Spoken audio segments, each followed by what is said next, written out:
I had three adults in charge of me. None of them thought I was really their problem. When I was 11, I had an asthma scare at school, and that was the day everything finally blew up. The nurse asked for my inhaler. I didn't have it. Not because I forgot it once. Not because of some random bad morning. I didn't have it because nobody in my life had really been keeping track of anything for a long time. My mom didn't answer her phone. My dad was out of town. And when Rachel finally showed up, the girl who was supposed to be watching me, she looked like she hadn't slept, smelled like the end of somebody else's night, and acted like I wasn't a kid who needed help. I was just a problem that had ruined her day. The worst part is, none of that shocked me. The teachers were shocked. The nurse was shocked. The principal was shocked. I wasn't. By then, I already knew how it worked. On paper, I had three adults in charge of me. My mom, my dad, and Rachel, the girl from our apartment complex, everybody called my sitter. In real life, I grew up like three different adults had each decided I was probably somebody else's problem. And there's one part I need to explain early, because without it, the whole thing sounds softer than it really was. My parents were still technically married back then, but they had not really been living together for a long time. Not in the they were fighting a lot way. Not in the things were complicated way. My mom had already moved on to a whole different life. If I'm being honest, it was basically a second family. Most nights, she was at another house, with another man, living a life that had very little room for me in it. She still drifted in and out just enough to keep the title of mom. She'd stop by, change clothes, leave some cash on the counter, ask one sharp question about school, tell me not to make everything into drama, and disappear again. Sometimes she wouldn't sleep there for 2 or 3 nights, sometimes longer.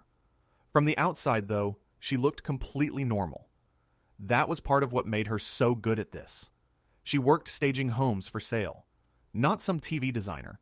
Just a woman who knew how to make a place look cleaner, calmer, more put together than it really was. Better lighting, better furniture placement, better mood, better lie. Maybe that's why she was so good at doing the same thing with her own life. Because from the outside, she looked like a normal mother. Calm voice, nice clothes, the right words in front of teachers and neighbors. She knew how to sound like a woman who had things handled. She didn't. My dad knew that too. That part took me years to fully understand. But once I did, a lot of things clicked into place. He knew my mom was barely around. He knew their marriage was over. He knew I was stuck in the middle of something rotten.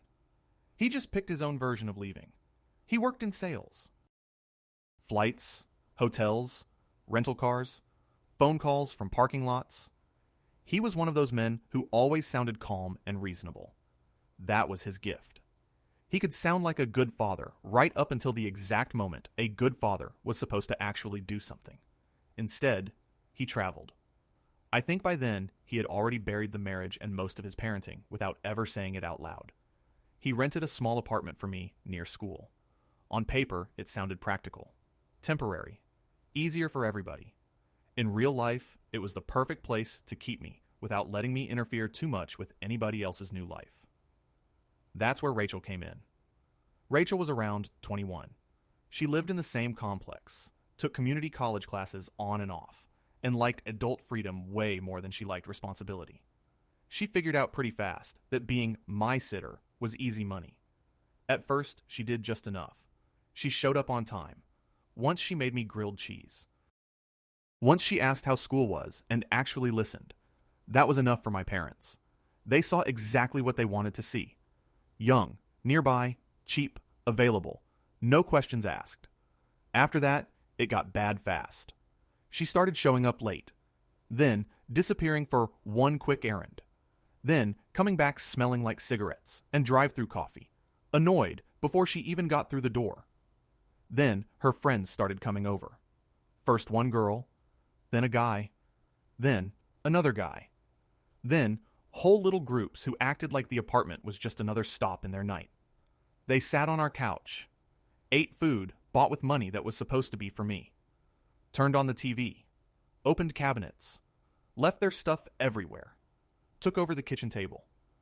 One guy sat in my chair once, where I was trying to do homework, and when I just stood there looking at him, he said, What? Go to your room, kid. Rachel laughed. That laugh stuck with me more than any yelling ever did. Because yelling at least admits something bad is happening. That laugh meant something worse. It meant she could see I was embarrassed, uncomfortable, upset, and it barely even registered as a problem. Rachel liked humiliating me in little ways because little humiliations are easy to deny later. If I said I was hungry, she'd roll her eyes and go, "You're hungry again? Seriously?" If I asked about school stuff, she'd say, "You are such a little accountant." If I asked whether my mom was coming back that night, she'd say, "What am I? Her secretary?" Sometimes, in front of her friends, she'd say, "He acts like I owe him something." And in her mind, I think that was true. She didn't think of me as her responsibility. She thought of me as an annoying detail attached to easy money. And that's where my dad matters. Because Rachel wasn't just useful to herself. She was useful to him. I tried telling him more than once. Not in some big emotional speech. I was a kid. I just called and told him what was happening. Rachel left again. There's barely any food here. She brought people over. She spent the grocery money. She forgot to pick me up. She laughs when I ask for anything. And every time, he reacted almost the same way. At first he sounded like he was listening. Then he'd start shrinking it. She's young. You probably caught her on a bad day. I'm sure it's not as bad as you think. Did you tell your mom? Just hang tight until tonight. One night I called him when Rachel had disappeared again, and the apartment had basically nothing in it except cereal, some sauce, and half a pack of cheese. He didn't answer right away. When he finally picked up, I could hear hotel noise in the background. "What's up, buddy?" Rachel left again. "Where'd she go?" "I don't know." "She said she'd be back soon." "Well, maybe she just ran to the store." "There's no food here." "Well, there's got to be something." "Not really." "Did you call your mom?" "She's not answering." And there was this pause. I didn't know how to read that pause back then, but I do now. It wasn't the pause of a worried father. It was the pause of a man deciding how much inconvenience he was willing to accept before he had to admit his life wasn't working. Then he said, "I really don't think Rachel would just leave you there like that." That hit harder than being hungry, because I had just told him exactly what was happening, and he chose not to believe me. And I understand now why. It wasn't that he didn't know. It was that Rachel worked for him. She didn't ask for much money. She didn't make trouble. She didn't expose how little my mom was actually around.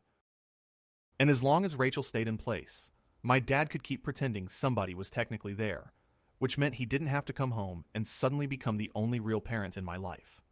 So when I called and told him she disappeared again, or spent the grocery money, or had random people in the apartment, he wasn't just hearing me. He was hearing a threat to the lie that made his life easier.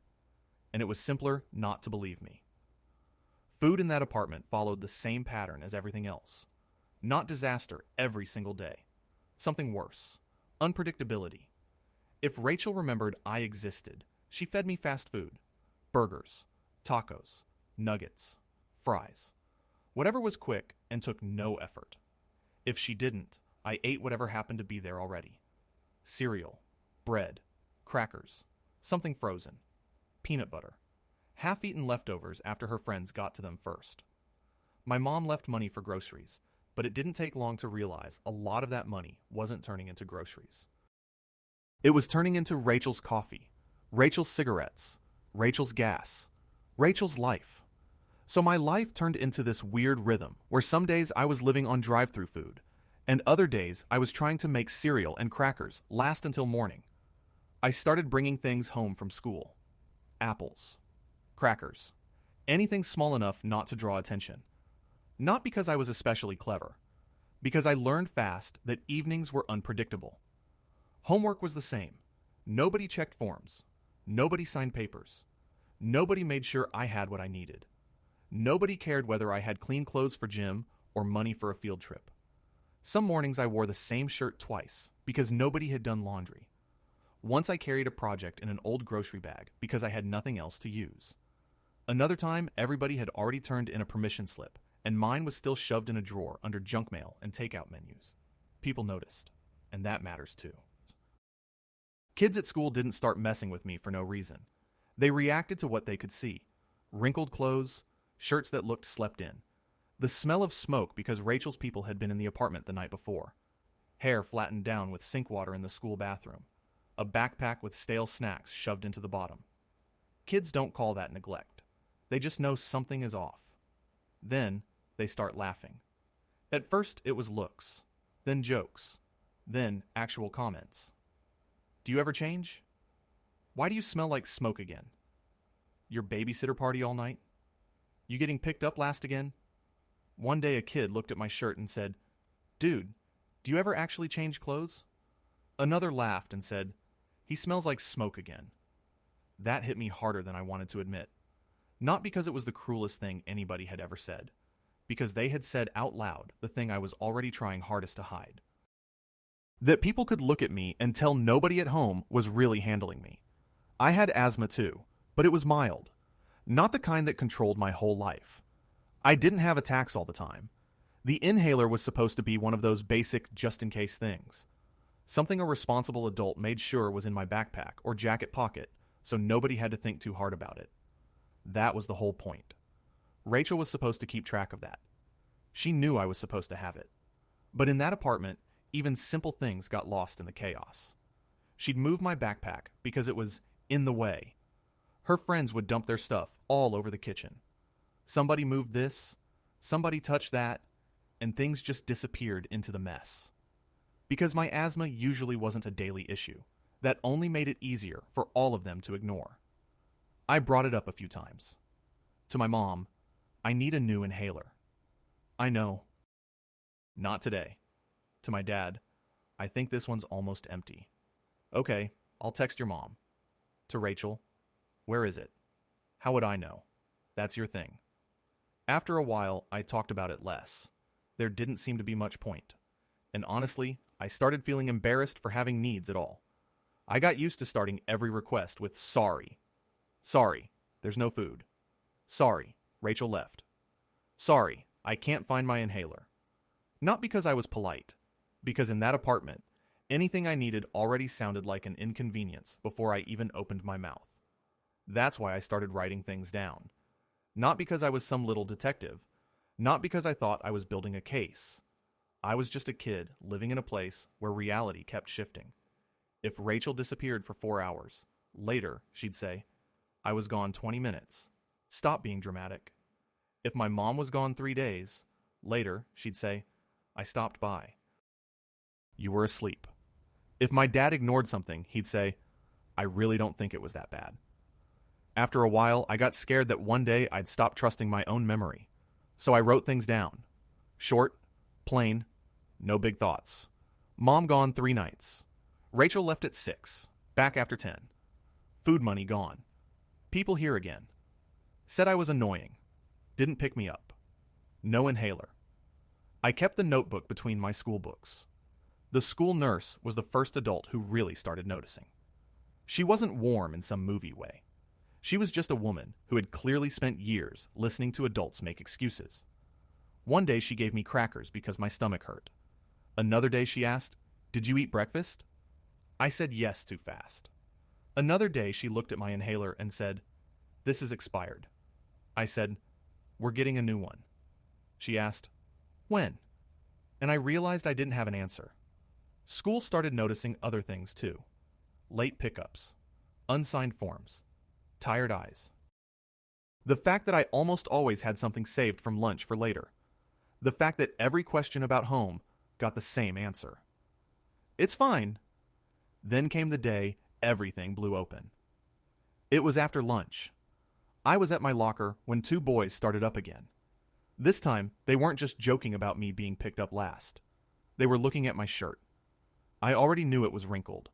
I had basically slept in it because there weren't clean clothes, and Rachel obviously hadn't bothered with laundry. One kid said, "Do you ever change?" The other laughed and said, "You smell like smoke again." I tried to act like it didn't bother me, but my chest had already started tightening. That happened sometimes. Not always badly. Sometimes it didn't even feel like a full attack at first. Just that weird feeling that the air suddenly got smaller, and all your energy goes into trying to breathe normally enough that no one notices. I went to my next class and tried to sit through it. Didn't work. 10 minutes in, my teacher stopped in the middle of talking, looked straight at me, and said, "Evan, are you okay?" I nodded, like always. She looked at me another second and said in a different voice, "No, come here." I stood up, and right then it was obvious I wasn't hiding it anymore. Not some movie collapse, not dramatic, but bad enough that the room had gone quiet. She walked me to the nurse herself. The nurse sat me down, helped me calm down, and immediately said, "Where's your inhaler?" I opened my backpack. It wasn't there. I checked everything. Front pocket, side pocket, folders, pencil case, bottom of the bag. Nothing. And immediately I remembered the night before. Rachel had people over again. My backpack wasn't in my room. It had been out by the kitchen because she said I was always leaving my stuff everywhere.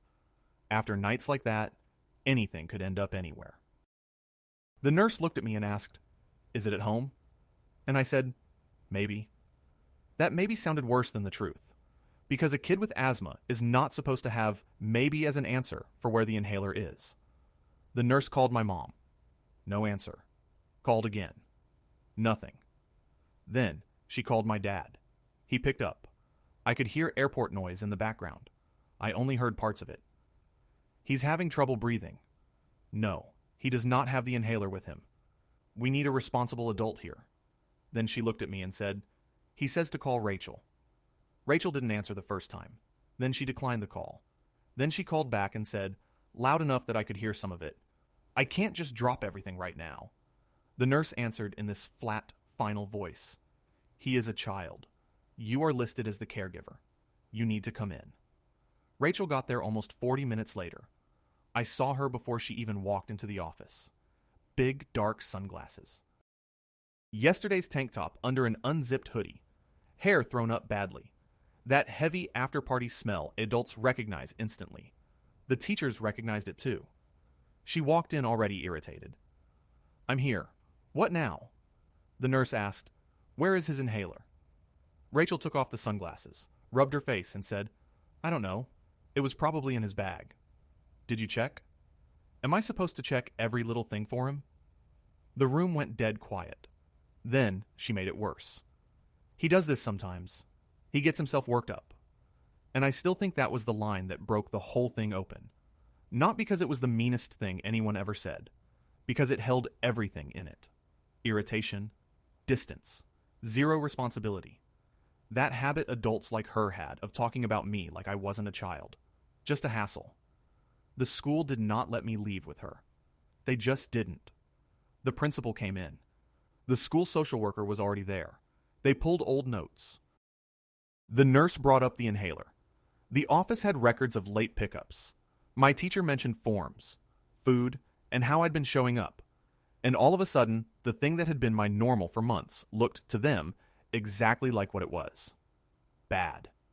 The school passed it up the chain. They did not just send me home and tell everybody to sort it out. And I still remember how strange that felt. For the first time, an adult was refusing to treat my life like it stopped being their problem the minute the school day ended.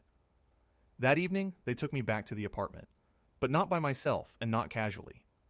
2 people from the county came with us. No police sirens, no screaming, no TV scene. Just 2 adults who walked in and acted like excuses were not going to be enough this time. They looked at the apartment, the kitchen, the fridge, the front door, me. And I knew right away this wasn't getting smoothed over with one of my mom's calm explanations. My dad came back on the first flight he could get. I don't know who called him or what exactly was said, but he came in that same night, still wearing his travel jacket, carrying a small suitcase, looking like a man who very badly wanted to explain everything in a reasonable tone. My mom got there later. That mattered too. Even with everything already falling apart, my dad came first, and my mom came later, like she still had something more important to finish before she could get around to me. Rachel was there too. And honestly, I remember that evening even more clearly than the school office. Not because there was yelling, because of how fast everybody started throwing blame around. My dad blamed Rachel. Rachel blamed my mom. My mom blamed the school. And nobody said the obvious thing, that the real problem was a kid nobody had actually been taking care of. The people from the county asked simple questions. Who actually lives with the child? Who stays overnight? Who buys food? Who handles medication? Who picks him up? Why did the caregiver arrive in that condition? Why were unrelated adults in the apartment at night? Why had the school already documented problems before this day? My mom answered fast and smooth and angry. My dad answered quieter, like he was trying to sound reasonable. Rachel started out defensive and then slid into excuses. And that was the moment the whole ugly shape of it became visible. This was not a story about one irresponsible young woman. It was a story about 3 adults who had all found different ways to benefit from me, staying quiet. At some point, one of them asked if I wanted to add anything. I went into my room, got my notebook, came back and said, I wrote things down because later, everybody always said it didn't happen like that. That was probably the first time I ever explained it clearly. I wasn't trying to trap anybody. I wasn't trying to get anybody in trouble. I was trying not to lose my mind. Because when you grow up in a place where everybody keeps rewriting reality, eventually you start worrying that one day you'll help them do it. I showed them the notes. When my mom had been gone for days, when Rachel disappeared for hours, when the food money vanished, when random people were in the apartment again, when I got picked up late, when I couldn't find the thing I was supposed to have with me just in case. None of it was one giant smoking gun. That was the point. It was a pattern, and there was so much of it that it all started sticking together. After that evening, nothing really went back. On paper, people still used words like temporary. In real life, everybody already knew I wasn't just getting dropped back into the same setup and told to make it work. That same week, I went to stay with Linda, my dad's younger sister. She was a widow, lived alone, small house, dog. Labeled everything in the fridge with a marker. We were not especially close before that. She wasn't some magical aunt from a Christmas movie. She just had a real house, and it turned out that was already a lot. The first night at Linda's is one of the things I remember most clearly. Not because anything dramatic happened, because she asked me, "You want soup or pasta?" And that hit harder than any speech could have, because it was such a normal question. The kind of question that only lands that hard when nobody has asked it, like it mattered in a very long time. After that, everything started opening up fast. The school turned over their records. I gave them the notebook. Messages came out that my dad had ignored or just forwarded to my mom. It came out that my mom knew Rachel often wasn't even staying overnight. It came out that grocery money wasn't turning into groceries. It came out that this wasn't one bad day. This was my life. And that was when my parents stopped pretending they were fighting to get me back. They pivoted. My mom kept talking for a little while. Said everything was being exaggerated. Said the school had overstepped. Said Rachel had misled everybody. Said I was sensitive. Said it was a hard season. But she ran out of energy fast. Because to fight for a child, you have to actually want the child in your life. And she didn't. My dad took the simpler route. He started sending Linda money for me. At first I thought that meant the situation was temporary, that he was figuring things out, that maybe once things settled down, he'd come get me, or at least actually build something with me in it. That didn't happen. He picked the cheapest version of not being the bad guy. He paid. He didn't show up. He didn't fight for me. He didn't build a home with me in it. He didn't learn how to be a father. He paid. And honestly, I think that hurt more than all the missed dinners. Because hunger is at least easy to name. What do you call it when you realize your father would rather turn you into a monthly expense than make you part of his life? Contact with my parents didn't end in one dramatic cut. It just faded. My mom called at first when she wanted to check what I might be saying to relatives. Then less. Then less. Then she started showing up on holidays with gifts that didn't quite fit me, and that awkward look people get when they don't know how to speak to their own kid one-on-one. My dad didn't vanish all at once either. There were calls, sometimes lunch every few weeks, promises like, "We'll get together soon." But month by month, he made more room for a life that didn't include me. And honestly, it didn't even feel like active cruelty anymore. It felt like watching someone get comfortable without you. That was the worst part. Not being forgotten once. Not Rachel stealing money. Not strangers in the apartment. Not even the missing inhaler that day. It was how quickly every adult in my life adjusted to me existing off to the side. Like if I had eaten something. If I got picked up eventually. If I was breathing okay most of the time. If I stayed quiet. Then maybe that counted as good enough. Life with Linda was boring. And that was the best thing that had ever happened to me. There was always food.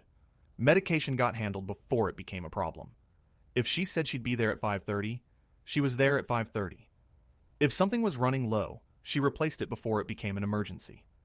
If I got too quiet, she didn't crowd me, but she also didn't act like I wasn't there. One day she left me a note on the kitchen counter. Dinner's in the fridge. Dog's been walked. If you need a ride after practice, call me. And you do not need to apologize for needing things. I stood there staring at that note like an idiot. Because by then, I was basically made of apologies. Not for doing something wrong. Just for needing anything at all. I'm 30 now, and I still hate the phrase, "it was a hard time." Because that's what adults like my parents say when they want a softer name for the years they failed at the most basic things. It was not a hard time. It was a period where, technically, I had everything. A mother, a father, a place to live, a sitter, a school, and in real life, I was growing up like nobody wanted to fully claim me. The hardest part wasn't forgiving them, or not forgiving them. The hardest part was unlearning the automatic belief that the problem had been me, that I was too needy, too hungry, too sensitive, too difficult, too inconvenient. I wasn't. I was 11. And I needed a few painfully ordinary things. Somebody to use the grocery money on groceries. Somebody to make sure I had my inhaler with me just in case. Somebody to pick me up on time. Somebody to keep random adults from taking over the apartment at night. Somebody who didn't laugh when I asked for the bare minimum. That was it. And I think that's the ugliest truth about my childhood. I did not need to be rescued from monsters. I just needed somebody to actually take responsibility for me. And that turned out to be too much to ask from the people who officially called themselves my family.